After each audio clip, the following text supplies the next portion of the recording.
Jim Jones has been loud lately, real loud. He's been on podcast after podcast doing interviews, calling people out, making bold claims, and one of the biggest targets of his recent rants, Nas. Yeah, that Nas. Now, this all started like it always does. Someone saying something they probably shouldn't have. Jim Jones decided to go on a mini tour of podcasts and YouTube appearances, saying things like, I'm way more influential than Nas, and Nas has never gone viral like this before. At first, it just sounded like typical rap talk, but then it got deeper. Jim started comparing careers. He admitted Nas was great, even saying Nas was one of the freshest rappers back when he was in 10th grade. Said Nas had the dopest clothes, one of the best albums of all time, and made real street dudes want to dress like him. But then, he claimed Nas never had that kind of influence. Never had the streets the way DMX and Jay-Z had him.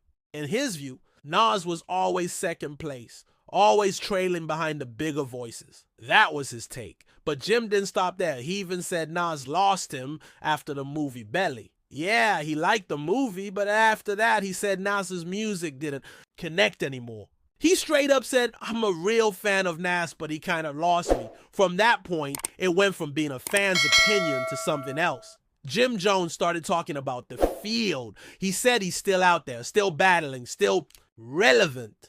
He called out the fact that Nas doesn't really engage in rap battles anymore. Said Nas should meet him in the booth if he wants to prove something. That's what Jim kept repeating. Meet me in the booth. Then, just when people thought Jim was wrapping up, he turned up the heat even more. He went on another podcast and claimed he was the reason Nas was being talked about again. According to him, it's been decades since people were talking about Nas this much. He said, I made him go viral. He even said, he's never been this viral before, ever in his life. That's when everyone realized what was really going on. Jim wasn't trying to have a real music conversation. He was trolling, and not just trolling a little. This was elite level trolling, Soulja Boy type trolling. Say something wild, wait for everyone to react, then take credit for the reaction. It was a genius move if the goal was to get people talking. And people did talk. People debated, laughed, got angry, defended Nas, clowned Jim Jones, and kept the cycle going. And while all this noise was happening, Nas, he stayed quiet. No tweets, no interviews, no fiery bars. Just silence. Then, without saying a single word about Jim Jones, Nas responded. He posted a video on Instagram, but it wasn't music. It wasn't beef. It wasn't a diss track. It was a commercial for a $5 billion casino in Queens, New York. A project Nas is invested in. A project that's going to change his hometown forever. This wasn't just some celebrity endorsement. Nas is actually in on this. He's building something massive, legacy level massive. The casino is more than just gambling and bright lights. It's jobs, it's opportunity, it's community. It's everything Jim Jones isn't talking about. The video was clean, classy, professional. It wasn't loud. It didn't need to be. The voiceover talked about how the future is not something you wait for. It's something you build. It said this casino was going to give people a second chance, a first step, a way forward. And just like that, without even mentioning Jim's name, Nas shut it all down. No booth needed. And suddenly all of Jim's energy started to look a little off.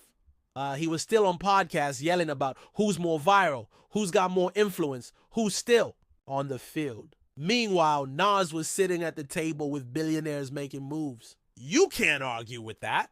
You can't yell your way past that kind of silent power, and that's what made it so cold.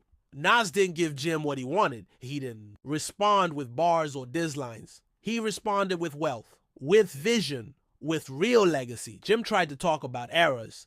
He said Nas wasn't part of his era, so it didn't matter. But here's the truth. Eras don't matter when the money's timeless. When the moves are this big, arguing about who still got bars is just noise. Jim kept talking though. He said he's on the field and doesn't care who's in front of him. If you're retired, too bad. If you're not in the game anymore, that's on you. He said, I'm picking on whoever, whatever. Meet me in the booth. He claimed it wasn't personal.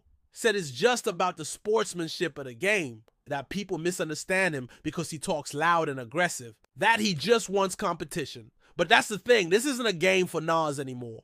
Nas isn't playing on that same field. He's building a different kind of empire now. While Jim's still in the booth swinging, Nas is in boardrooms, signing checks. While Jim's counting Instagram likes, Nas is counting equity. And that's why this whole thing backfired. Because even though Jim managed to get people talking, and yeah, he went viral, it didn't do what he wanted. He wanted a fight. He wanted a back and forth. He wanted Ether 2.0. Instead, he got a business ad. He got silence. He got outclassed. And if you're a fan watching all this, you know exactly what just happened. Jim tried to pull Nas into the mud. Nas built a skyscraper instead. Jim tried to go viral. Nas built a legacy. And that's the difference. The end of the day, this wasn't about rap anymore. This was about vision, about status, about understanding that real power doesn't always yell. Sometimes it just shows up in a clean suit with $1 billion investment and a message that says, let's build something legendary. You can't top that with a podcast. You can't troll your way past that. So now people are wondering, what's Jim going to do next? Does he double down and keep trolling? Does he back off and try to focus on his own moves? Or does he finally realize that this might be a battle he can't win? Because when Nas moves, he moves quietly. But when he responds, it's always loud. And if you're paying attention, you already know. This one is over, bell rung. Count stopped. Legacy wins every time.